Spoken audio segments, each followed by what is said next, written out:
Ladies and gentlemen, boys and girls, welcome to episode 1 of the Big Basketball News. So, for those of you that don't know me, I am your host, Jeremy, and I am as I said, the host and creator of the What's Next on Basketball podcast and YouTube channel. I talk about everything basketball, and for a while now, I've been thinking of doing a new series for the channel, and I ended up coming up with the idea of doing a weekly news series. A series where, as I already said, we'll talk about everything that's going on, whether it's basketball news, rumors that are going on throughout the week. And I know I have a podcast where I could talk about all this, but not many people want to watch a 1 to 2 hour podcast episode of me just ranting about whatever. So this is where this series comes in.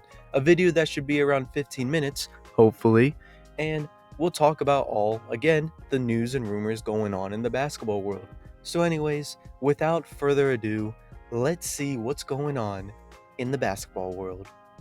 The first thing that we will talk about is the NBA Finals, and in case you were living under a rock, the Boston Celtics won the NBA Finals. On Monday, June 17th, the Celtics would beat the Mavericks 106-88 in Game 5, ending the series 4-1. With this win, the Celtics now have the most championships in NBA history with 18 championships. After Game 3, it was very obvious as for who the winner was going to be for this year's NBA Finals, after the Celtics would lead the series 3-0. Also, during this series, I will have to say we should put some respect on the Mavericks, at least for not getting swept. Jaylen Brown would also win Finals MVP and proving everyone, myself included, that maybe that contract he got last offseason wasn't so bad after all. As for Luka and the Mavs, all I can say is that they should try to learn from this series and figure out what they need to fix during this offseason. It did really suck not seeing Luka win the finals this year, and I definitely wasn't crying in the shower after Game 5, if that's what you were thinking, but I do hope this playoff run and series as a whole did give him some confidence and also made him see the problems that he needs to fix during this offseason as well. Overall, this finals was not the best, and I think a lot of people can agree with me on that statement, unless you're a Celtics fan. Stupid leprechaun. Also, reports came out that Porzingis will need to go and get surgery after suffering a torn... Yeah, I don't know how to say that, so I'm just gonna put it up here, what he tore. Porzingis would tell some reporters that he will need a few months before he fully recovers from the surgery. I may have not liked the Celtics winning this year's NBA championship, but something I hate more than that is seeing a player get hurt. So I wish you a fast and safe recovery, Kristaps Porzingis. Next up is about Jeff Van Gundy apparently joining the Clippers staff. In reports from Adrian Woj, it was announced that Jeff Van Gundy would agree to be the lead assistant in Ty Lue's LA Clippers staff team. Lue and Van Gundy would build a relationship with one another while being on the USA basketball staff. That is also where Ty Lue would try and pursue Van Gundy to be a part of his Clippers coaching staff, and due to their relationship already built, which was definitely a huge role in this, Van Gundy would accept his request. Now, I don't know if this makes the Clippers championship contenders or anything, which it's the Clippers, so probably not, but this is something definitely to be excited about, having someone like Jeff Van Gundy on your staff team. In other news, it was reported on June 19th that Pascal Siakam signed a new contract with the Indiana Pacers that would be 4 years for $189.5 million. Back in January, the Pacers would trade for Pascal Siakam in efforts to become basically title contenders this year. Now, as we know, the Pacers would not win the NBA Finals, but they did go on to the Eastern Conference Finals. And for others, this might not seem like much really, but this is actually a huge achievement for the Indiana Pacers, because you see, The last time that the Pacers were in the Eastern Conference Finals was actually a decade ago in the 2014 playoffs, where a player like Paul George was still on the team. Now, the way they made it there was definitely considered an easy run after facing off against teams that had players hurt, but this is basketball, and like basketball and many other sports, injuries happen and you just have to get through with it. So, regardless of the injuries, this is still a huge accomplishment for the organization to celebrate. And one of the players that did help them get that far was actually Pascal Siakam. Siakam was a great piece for the Pacers to add, and again, after his performance with the team, there was no doubt that Pascal would want to re-sign back.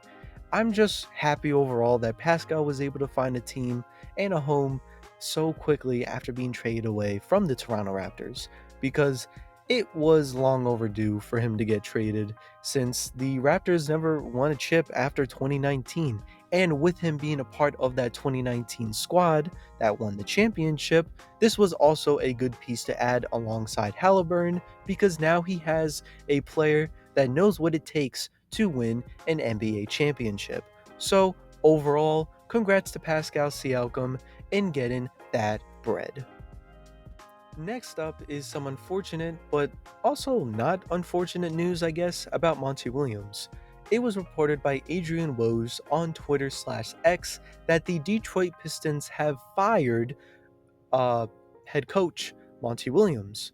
This came as a huge surprise because they literally just signed Monty Williams last offseason to a record breaking contract of 6 years for $78.5 million. Not only that, but they still owe the remaining $65 million for the 5 years left on Monty Williams' contract. This would be a decision that came from the Pistons ownership, where Pistons owner Tom Gores would say that basically, they decided that they will chart a new course moving forward. This was definitely a strange decision from the organization and still one many people can't understand. But if there's one thing we all can understand after hearing this news, it's that if you're looking for a job where you want easy money and you don't have to work a lot, it's being a fired NBA coach. But in all seriousness, I'm not too worried about Monty Williams finding a new job in the league because he is very respected around other franchises and players in the NBA. The only ones I really feel bad for is Cade Cunningham and the rest of the Detroit Pistons players. It is not very fun having to go through different coaches every year, so I hope this doesn't affect their growth too much. As for Monty Williams again, I wish him the best of luck in his next journey with whichever team he decides to go on. Speaking of coaches, let's move on to the next news that we have here, which is actually about JJ Redick coming to the Lakers. It was reported by Adrian Woj on Twitter/X that JJ Redick has signed a 4-year deal that will make him the next head coach for the Los Angeles Lakers. Rob Pelinka would actually offer this job to JJ Redick Thursday morning, and Pelinka was actually sold on Redick after seeing his ability to connect with the players and how great of a basketball IQ Redick had. Redick is now making plans on who he's going to put in his coaching staff, and Rob Pelinka believes that if they can find an elite coaching staff for JJ Redick, this will help improve and shorten his learning curve for his first coaching job. For a few weeks now, we knew that JJ Redick was potentially going to be the next Lakers coach, and he actually had the highest odds in getting that spot. And with the Lakers right now trying to do everything they can to have LeBron stay on the team, it was a no-brainer having JJ Redick as the next head coach since they have a great relationship with one another. Now, when it comes to LeBron, does this mean he will stay with the team? Again, only time will tell. As for my opinion on this, I was not too thrilled of JJ Redick getting the head coaching job for the Lakers because I feel like this is not the coach that the Lakers need right now. They need a coach that has a lot of experience as being a head coach and is championship ready. With JJ Redick, this is his first time having a coaching position, so I'm worried how he will do with the team.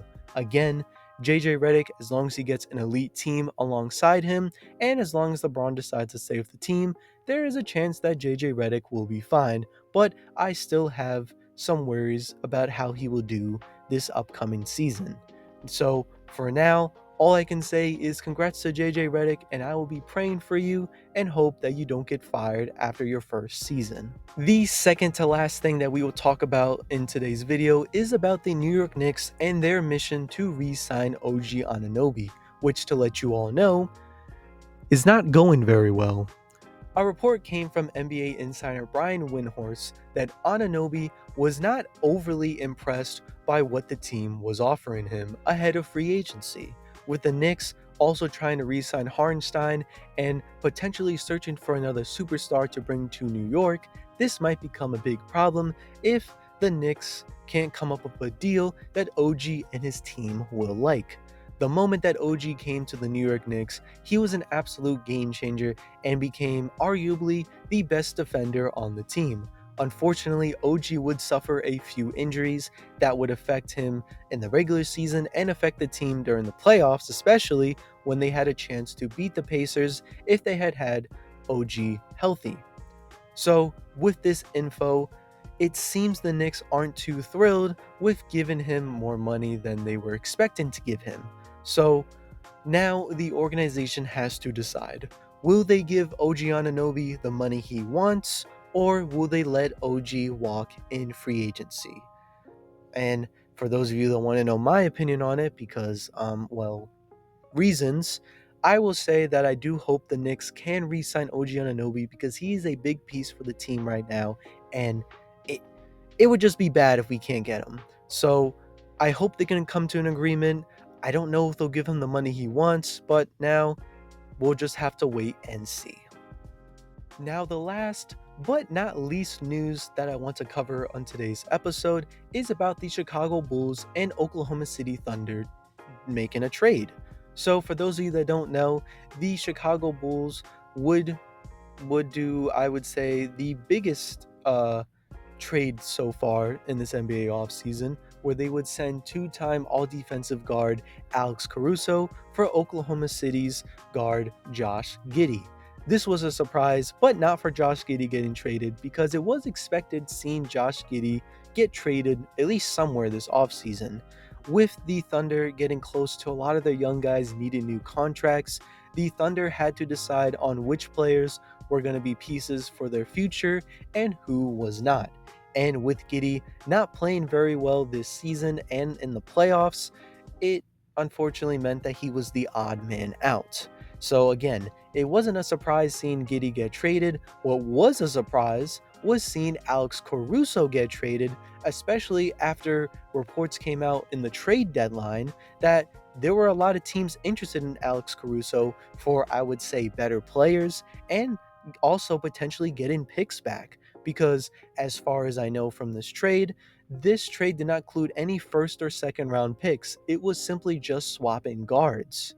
And when a lot of Bulls fans noticed this about the trade, they were not too happy because they believed Alex Caruso was at least worth a first round pick, at least one. But they didn't get one, and a lot of fans are definitely upset. And speaking of Chicago Bulls fans, let's see what Kenny has to say about this. If that's all alleged or any of that has been proven, I don't really know. But based on the article that I read a couple months back, I am not a fan of the shit that he was doing. And you try to tell me because he's on my team now that I have to root for that? Thanks, Kenny. Where would we be without you? But anyways, other reports came out that the Bulls might also potentially be trying to trade Zach LaVine. So because of this report, this has a lot of people thinking if the Chicago Bulls are finally doing a rebuild, which they desperately need. The Bulls for a couple years now have been kind of trying to run it back with the same team, but all that really happens is the team ends up being like a 40-win team and they don't get very far. So a lot of people have been saying that the Bulls just need to do a rebuild, and it seems like they might potentially be doing that. Now, are we going to see other players get traded? We'll just have to wait and see. But something tells me that this will be a big offseason for the Chicago Bulls this year. And with that, that will be the end of episode 1 of the Big Basketball News.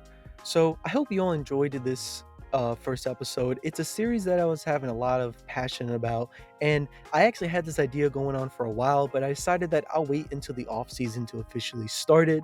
And again, I had a lot of fun making this. I hope this can become a big staple for the What's Next on Basketball YouTube channel, and let me know any ideas or improvements that you guys want to see for this series. But make sure to like, subscribe, and comment down below any news that I talked about that got your guys' attention, or just, hey, you could just comment about your day. I'll read that as well. But as always, I am your host, Jeremy, and I hope you all have a great day.